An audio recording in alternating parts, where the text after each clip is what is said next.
प्रथम गुर्जर आरक्षण आंदोलन में शहादत देने वाले 73 वीर गुर्जर सभी भाइयों के चरणों में शीश झुकाकर नमन करता हूं, श्रद्धांजलि देता हूं। साथियों, मई का महीना है और जैसा कि लोग कहते हैं कि गुर्जरों का खून गर्म होता है और मई का महीना और हो तो ये और उबाले मारता है। इसका उदाहरण है राजस्थान के गुर्जर आरक्षण कर्नल करोड़ी बैसला जी के नेतृत्व में अपने हक और अधिकारों के लिए देश का सबसे बड़ा आंदोलन। मई के महीने में ही 1857 की क्रांति के जनक धन सिंह कोतवाल जी के नेतृत्व में देश की आजादी की लड़ाई लड़ी गई थी और देश में बड़ी बड़ी क्रांति इस मई के महीने में ही शुरू हुई थी। चाहे फ्रांस की क्रांति हो जो छात्रों के असंतोष, बेरोजगार और युवाओं के लिए और सरकार के विरोध में हुई थी, चाहे चीन की क्रांति हो, चाहे अर्जेंटीना की क्रांति हो, चाहे स्वीडन की, दक्षिण कोरिया की क्रांति हो, देश में सारी क्रांतियां इस मई के महीने में ही हुई हैं। और आज राजस्थान की धरती पर पेपर लीक, नीट के मामले में हमारे युवा और बेरोजगार यदि सड़कों पर हैं तो वो भी मई का ही महीना है जहां सड़कों पर आंदोलन और डिजिटल आंदोलन, दोनों आंदोलनों को हमारे युवा आक्रोश के रूप में पूरी मजबूती के सामने, देश के सामने रहने, और आक्रोश होना भी चाहिए, आग जलनी भी चाहिए, क्योंकि आंदोलन, विरोध, प्रदर्शन, ये धरना केवल धरना ही नहीं है, ये आपके जिंदा होने का सबूत है, आपके संघर्षशील होने का सबूत है, हक से पीछे न हटने का आपका सबूत है। लड़ाई अभी अधूरी है। हमारे गुर्जर आरक्षण आंदोलन के शहीद जिन्होंने युवाओं के भविष्य के लिए अपने प्राणों की आहुति दे दी, लेकिन उनका अभी सपना अधूरा है। केंद्र की सरकार ने आज तक केंद्र की 9वीं अनुसूची में उस एमबीसी के आरक्षण को भी नहीं डाला है। हमारी लड़ाई अधूरी है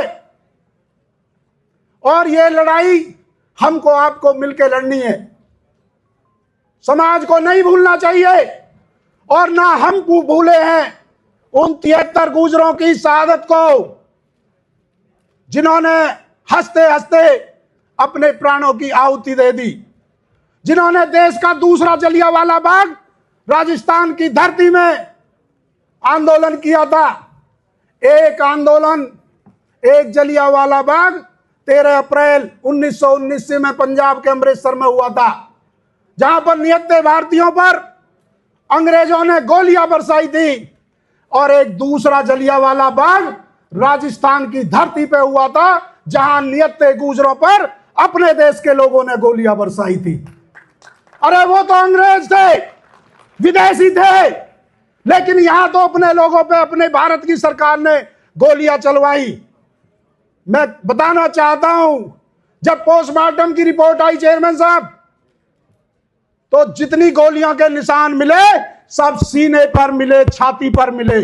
किसी भी गुर्जर ने पीठ नहीं दिखाई, किसी ने भी पीठ नहीं दिखाई। इसलिए तो कहा जाता है कि गुर्जर शेर का कलेजा गुर्जरी की कोख से लेके पैदा होता है, वो किसी बाजार में नहीं मिलता। और गुर्जर एक ब्रांड है, ब्रांड। और ये आज से ही नहीं है, ये गुर्जर प्रतिहार काल से तब भी गुर्जर ब्रांड थे।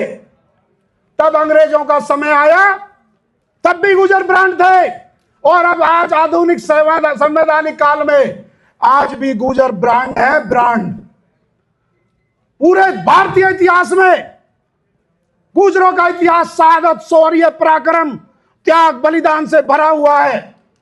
पूरे भारतीय इतिहास में एक भी समय ऐसा नहीं आया जब गुर्जर समाज ने धोखा दिया हो, पीठ दिखाई हो, गद्दारी की हो।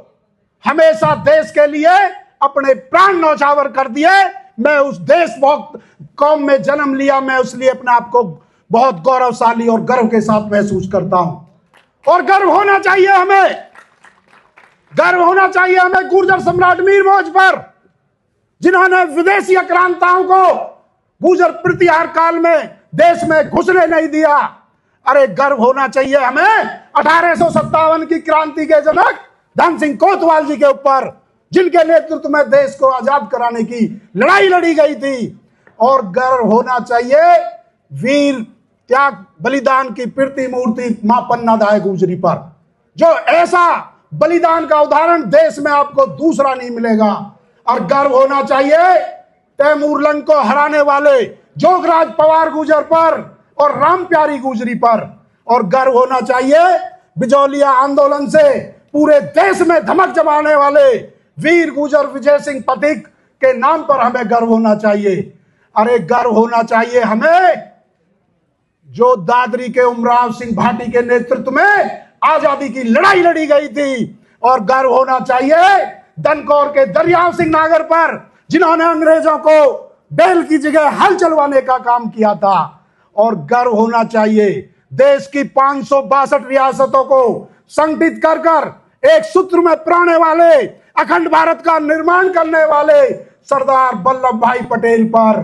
और गर्व होना चाहिए गुर्जर आरक्षण के जनक कर्नल करोड़ी बैसला पर। और गर्व होना चाहिए किसान नेता राजेश पायलट जी पर, क्योंकि हमारे ये सारे महापुरुष हम पे गर्व करने लायक हैं, क्योंकि यहां नौजवानों की संख्या बहुत ज्यादा है।